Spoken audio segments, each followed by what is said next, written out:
नमस्कार रसिक मित्रांनो.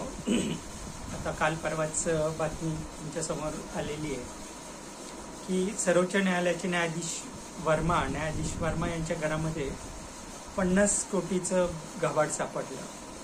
म्हणजे सर्वोच्च न्यायालय एकीकडे आपण डिजिटल इंडिया म्हणतो, दुसरीकडे आपण म्हणतो की भ्रष्टाचार मुक्त भारत, परंतु एकीकडे आपल्याला असं दिसतंय की न्यायाधीशांच्या घरामध्ये कोट्यावधी रुपये सापडतात. बरं, डिजिटल इंडिया म्हणतो आपण, तर हा कॅश नगदी पैसा न्यायाधीशाच्या घरात सापडतो कसा, अशा अनेक प्रश्न आपल्या मनामध्ये उपस्थित होतात.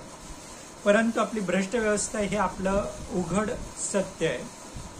ते आपल्याला कुठल्याही प्रकारे ते लपण्यासारखं नाही आहे. म्हणजे प्रत्येक यंत्रणा ही भ्रष्ट झालेली आहे.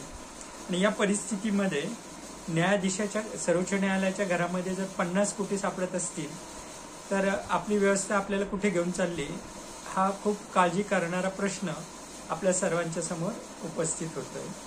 आणि म्हणून आपल्यासमोर जी कविता मी सादर करतोय, या कवितेचं शीर्षक आहे न्याय देवता श्रीमंत झाली.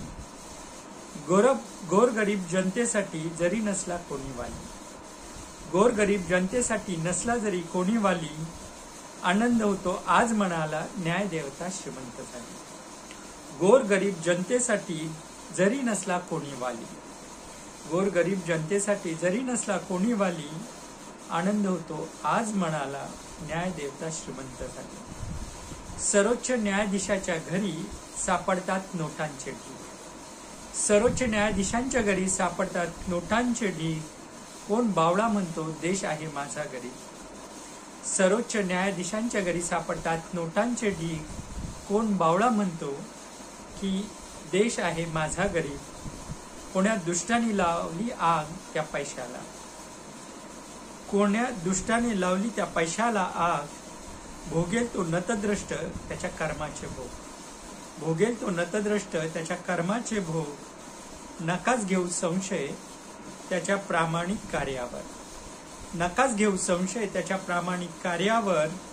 दुबळ्या जनतेला न्याय देण्याचा भार त्यांच्या शिरावर, दुबळ्या जनतेला न्याय देण्याचा भार त्यांच्या शिरावर. धन्यवाद.